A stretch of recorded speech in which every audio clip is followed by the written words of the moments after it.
Hey guys, welcome back to Clownfish TV. This is Neon, not here with Geeky Sparkles in this video. She had more dental surgery today, so she's going to be sitting some of today's videos out.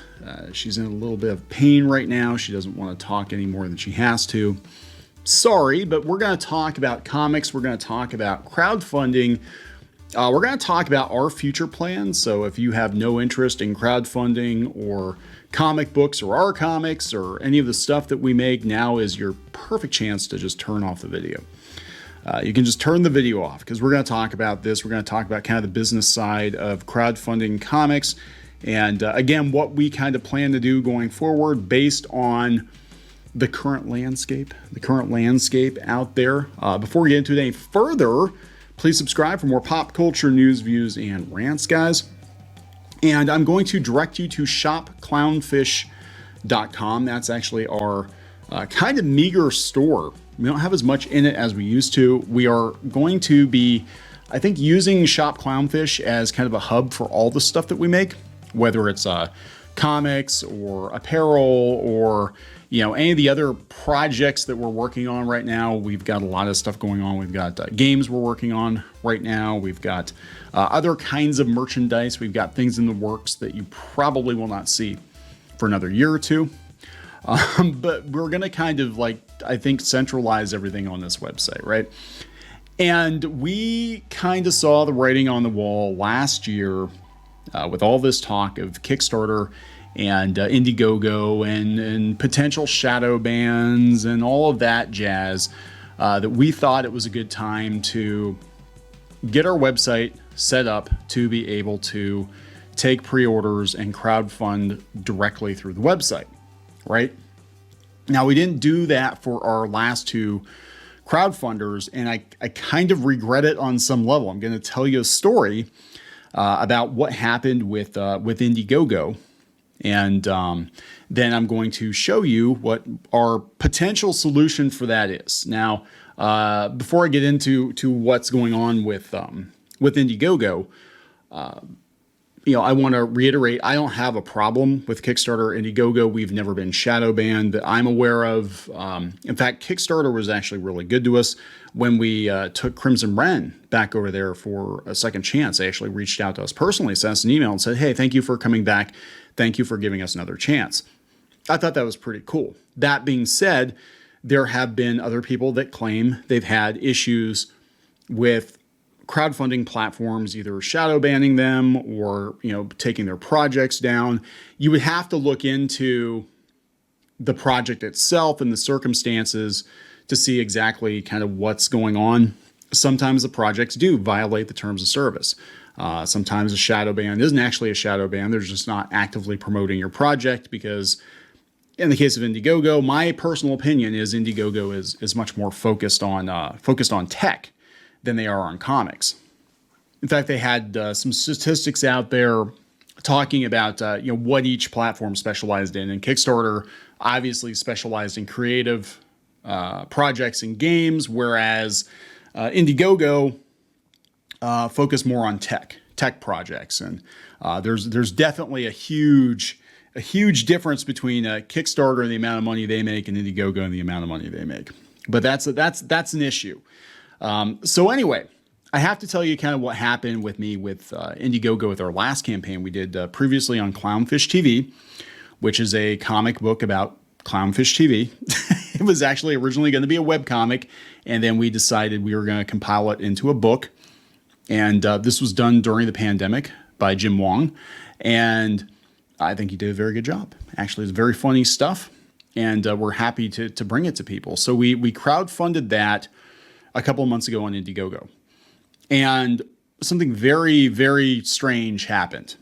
Indiegogo decided to sit on the funds for that project for over 30 days. I don't know why. I don't know what the deal was. After the campaign had ended, they said that they had to put it through their trust and safety team. Now, this campaign had been live for a month before that, and it's not political. There's nothing in it I can think of that is offensive or whatever. It is parody, so maybe they wanted to check and see, make sure that we weren't, crossing any lines there or whatever. But we weren't made aware of any problems or potential problems throughout the entire duration of the campaign. And they sat on our money for over a month. And, it kind of got me thinking like, do we want to put all of our eggs into this basket? Because it's very possible that one of these days, and we're running into this with sponsors and advertisers and all this stuff right now. And I think it's because of the tech industry kind of, drying up right now and the money drying up. But, we're seeing people taking longer and longer to pay. Like for YouTube sponsorships, you used to get paid in like a month, maybe 45 days. Now we're looking at 90 days. Everybody's taking longer to pay. And I do think in the case of Indiegogo, this is what actually happened. I don't think there's anything political going on. That's my personal opinion. I don't know. I think they were sitting on money and sitting on other people's money for as long as they could because they don't want to start dispersing funds. I have heard from multiple people Indiegogo is not in a particularly good place right now financially. That is what I've heard. Now, that being said, we still have a lot of people that back on Indiegogo. We have people that are starting to find us on Kickstarter because of, Crimson Wren. It got Project We Love status. And, we had some people come in that I know they're not like regulars. I don't even think they watch the channel. I think they just thought the book looked like a lot of fun. But that got me thinking that now is probably the time, now is probably a time to really start thinking about funding projects through our own site, or at least using it as a backup, which is what we're going to do.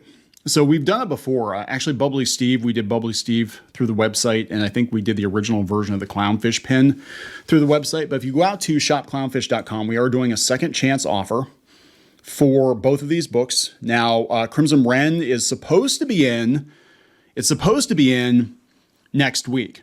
That is what I'm being told. And that's a whole, now backers of that book will know what happened. The lateness was not our fault. The lateness was because the printer we used, and it's the same printer we used for Shadowbinders 1 and 2, the reprint. They were always really good before, but the business got sold. And apparently the former owner was having some personal issues and everything basically came off the freaking rails.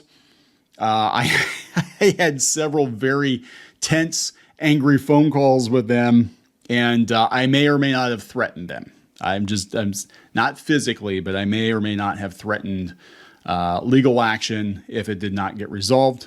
I am told that these books will be in next week or the week after. So for like 4 months late, 5 months late. Oh God. And this book's been done since like December. Previously in Clownfish TV is done. It's going off to the printer. It's going off to a different printer this week, and we should have it back within 2 months, I think I'm told.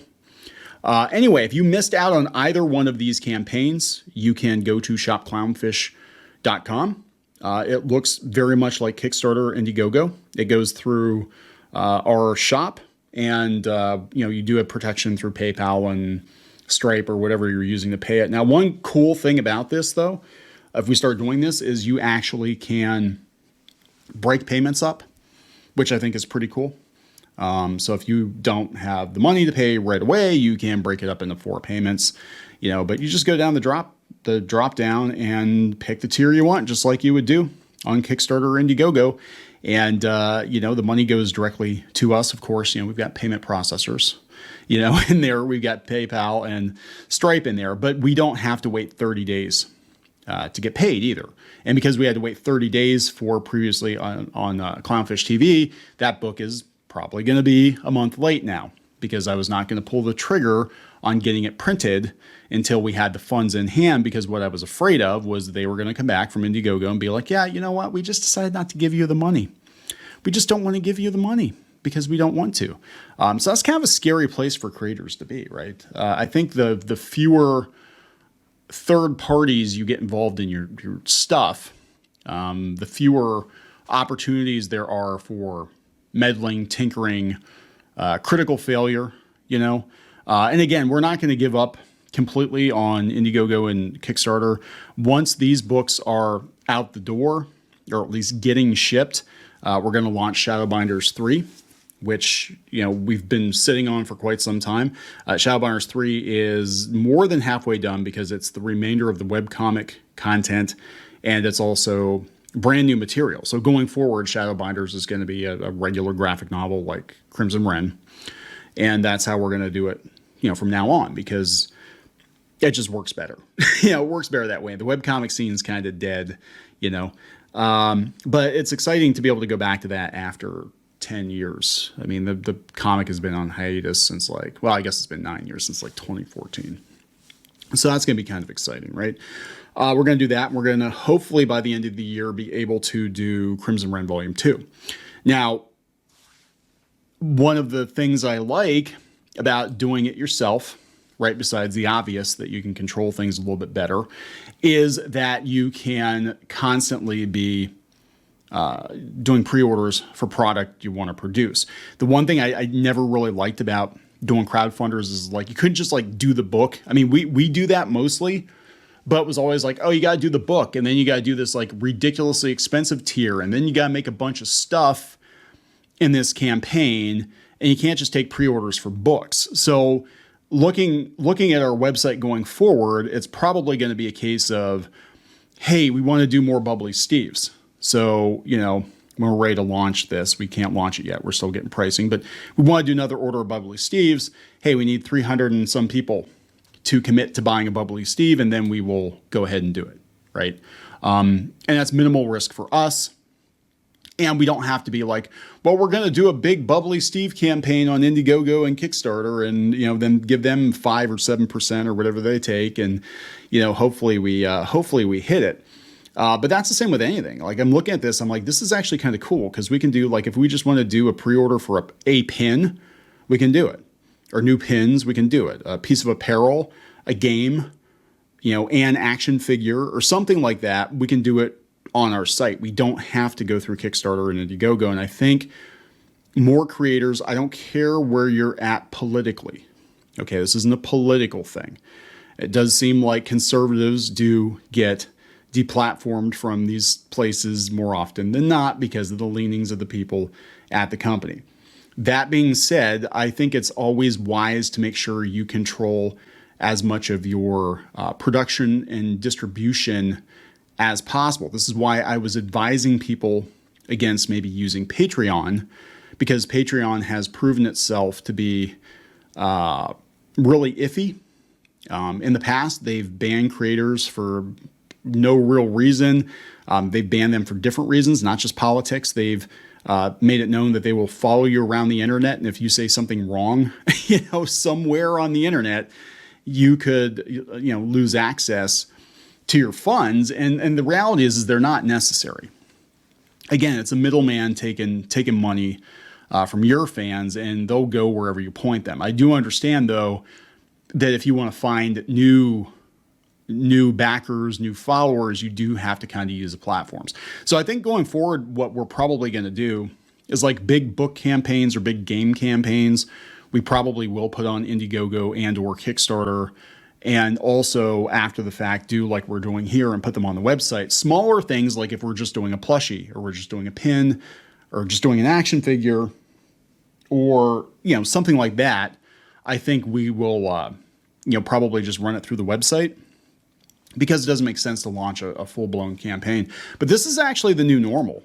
I mean, even toy companies, Mattel, Hasbro, Super 7, they're all doing this. Squishable has been doing it for years. Squishable, we actually talked to them, 10 years ago about doing Shadowbinders plushies. We actually have a Winston prototype from them, but they actually do multiple site crowdfunders, pre-orders, and they've done this for a very long time. So this is really nothing new. They just kind of do it through their site. They see how many people are really interested in it, and if you're interested, you commit dollars. And Demon Reindeer. Anyway, then you commit dollars, and then they go ahead and make that thing. HasLab is doing it. Obviously, they do multiple at a time. They're doing the G.I. Joe Classified Dragonfly now, which is pretty badass. Actually, I'm kind of eyeing this up. I don't know. I'm kind of eyeing this thing up. But again, it's better than taking a huge risk. And spending thousands of dollars or hundreds of thousands of dollars or millions of dollars on something that nobody wants, and then it winds up at frickin' Ollie's, you know, with where toys and comics go to die. Super 7, I like how they do it. This is really cool, and this is something I think we're going to do, regardless of what pre-order system we come up with or wherever we're doing our campaigns. I might actually have a page like they have, and they basically update it. Everything. Here's all of our stuff. They're telling you like Conan the Barbarian. These were delivered. These were delivered. Wave 4 is at the factory right now, scheduled to leave the factory in November 2023 and ship to customers in December 2023. Wave 5, late March of 2024. So you can see kind of where everything is at. And if you have a question about like, hey, I pre-ordered this thing 6 months ago, where the hell is it? You can see like, okay, well, we had a shipping delay. We had a production delay, and I really like that. And I think this is something we're going to try to do. And I like the idea that we can, again, just fund or take pre-orders for individual products. I don't want to have to do a big campaign for everything. I just, if a couple hundred of you want another Bubbly Steve, then we can make it happen, right? That's what I'm talking about. If a couple hundred of you want, a card game or something we come up with, we can make that happen. We don't have to launch a huge deal on Indiegogo and Kickstarter and all that. So that's kind of where we're at with it. I also wanted to kind of explain to people like, the thought process with Indiegogo. I don't think I talked about in videos before that they did hold our funds, but I really think as a creator, if you're a creator watching this video, right? Again, it doesn't matter if you're a Comicsgate or whatever. I think you really need to think about making sure that your ship can't be sunk. And a lot of ways that you do that is to take out any unnecessary third party that could sink your ship. And we've learned over the last couple of years that companies come and go, politics do rear their ugly heads, from time to time, and crazy things can happen. And just make sure you build your own stuff, you distribute your own stuff as best as you can. If you can do it through other sources, that's fantastic too. But you shouldn't be dead in the water if one platform decides they don't want to, let you fund on them, or one platform decides that you're trouble, or whatever the problem is, right? Just make sure you have backups, and then have backups for backups. I'm going to wrap this up. Please subscribe for more pop culture news, views, and rants, guys. Go out to shopclownfish.com. That's shopclownfish.com, and check out The Second Chance if you haven't done so. I think most of you who wanted these books probably already pre-ordered them, but I know we have a lot of new subscribers as well. And we'll talk to you guys later. Help support the channel. Go to thereef.support and get early access to podcasts, videos, and other content. That's thereef.support.